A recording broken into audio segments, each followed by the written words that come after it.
আজকে আমি আপনাদের সবাইকে এমন একটা পরিত্যক্ত ভয়ানক হাসপাতালে নিয়ে আসছি যেখানে শয়তানের পূজারীরা প্রত্যেকটা দিন এসে শয়তানের পূজা করে।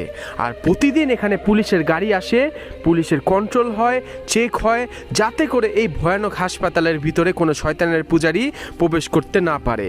সাহস থাকলে ভিডিওটা দেখবেন।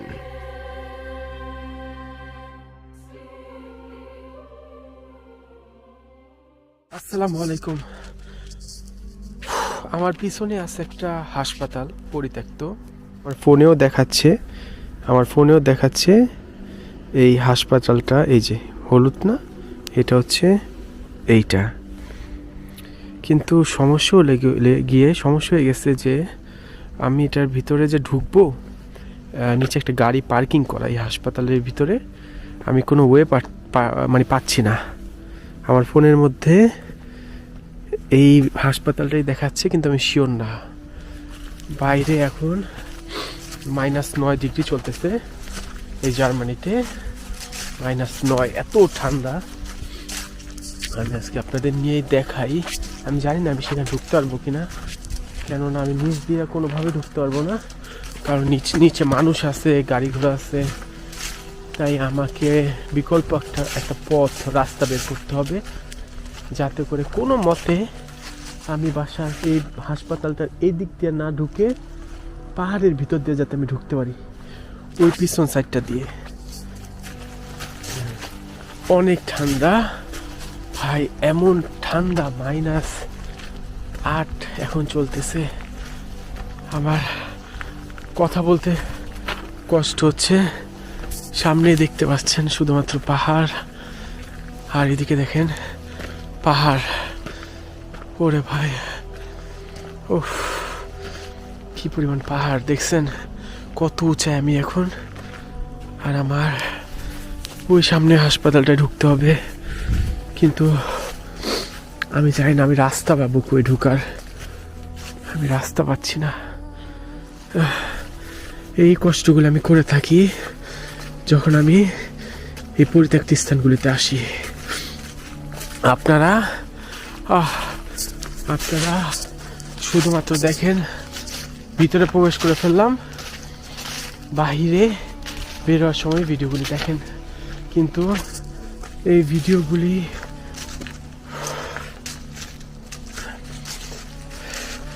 ভিডিওগুলি করতে কি কষ্ট,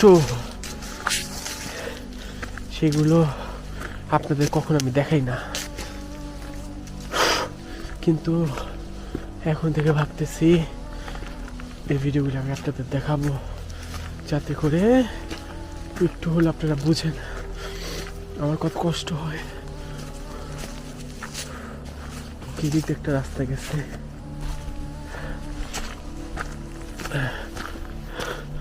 এদিক দিয়ে একটা রাস্তা গেছে, কিন্তু সামনে একটা পরিত্যক্ত কিছুর মতো দেখতে পাচ্ছি। আমি জানি না এটা কি। ভাই মারাত্মক ঠান্ডা। ও ভাই, এটা কি জানি না আমি, কিন্তু দেখে মনে হলো এটা পরিত্যক্ত। আমি জানি না এটা কি, কিন্তু আমার দেখে মনে হলো এটা পরিত্যক্ত।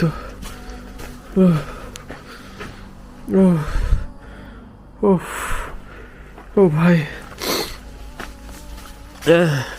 কি যে ঠান্ডা রে ভাই। এখানে আপনি গাড়ি নিয়েও আসতে পারবেন না।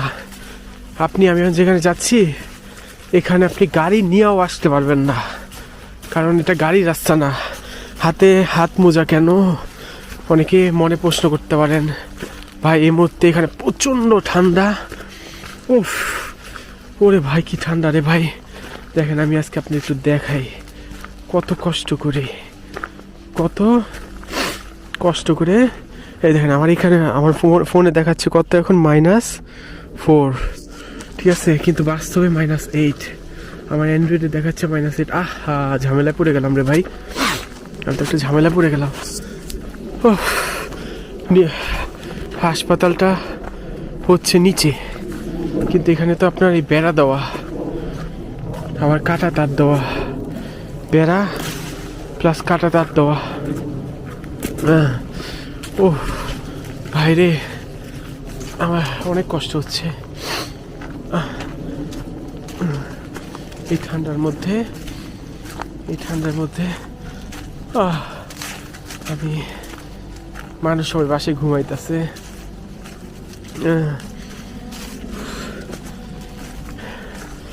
আর আমি এই অবস্থায় যাচ্ছি শুধুমাত্র আপনাদের ভিডিও দিতে, যাতে করে আপনি এই ভূমিকম্পর সময় আমার ভিডিওগুলো উপভোগ করতে পারেন। বাংলাদেশে বসে বসে সবাই হেফাজতে থাকবেন, সাবধানে থাকবেন। ভূমিকম্প হইলে যদি আপনি 6 তলার উপরে থাকেন তাহলে ছাদে চলে যাবেন, আর নিচে থাকেন তাহলে জিনিসপত্র সব ফালে বাইরে চলে যাবেন। হ্যাঁ, ও ভাই একটা রাস্তা দে ভাই, পাইছি নাকি? আল্লাহ, পাইছি মনে একটা রাস্তা, পাইছি মনে একটা রাস্তা ভাই। ওই নিচে হইলো হাসপাতালটা, ওই নিচে, ওই নিচে হচ্ছে হাসপাতালটা, এদিক দিয়ে। কিন্তু এদিক দিয়ে তো যাওয়ার রাস্তা নাই রে ভাই, এদিক দিয়ে তো যাওয়ার রাস্তা নাই রে ভাই। এদিক দিয়ে আমি কেমনে যাবো রে ভাই? এদিক দিয়ে তো কোনো রাস্তা নাই, কোনো উপায় নাই নাকি ভাই? ওই যে নিচে হচ্ছে হাসপাতালটা, কিন্তু এই দেখেন রাস্তা পাহাড়ের, যদি আমি একবার পা পিছলাই পড়ে যাই না, ডাইরেক্ট নিচে পড়ে যাব। আমি কি যাব? আমি তো জানি না ভাই, আমাকে একটু বলেন। অনেক বেশি রিস্ক হয়ে যায় এদিক দিয়ে যদি আমি যাই, অনেক বেশি ঝুঁকিপূর্ণ হয়ে যায়। আমি বুঝতেছি না আমি কি করব, আমি সত্যি বুঝতেছি না আমি কি করব। আমার মাথায় কিছু খেলতেছে না, আমার মাথায় কিছু আসতেছে না। কানগুলি আমার বরফ হয়ে যাচ্ছে। আর এখন সন্ধ্যাবেলা, একটু পরে সূর্যটা ডুবে যাবে। এই সময় আমি এখানে আসছি, একটু পরে সূর্যটা ডুবে যাবে। আস্তে আস্তে কিন্তু ভিডিও অন্ধকার হচ্ছে, দেখছেন? অর্থাৎ সূর্যের আলো কমতেছে। এখন বাজে সন্ধ্যা 6:30, 7টার সময় পুরো অন্ধকার হয়ে যাবে।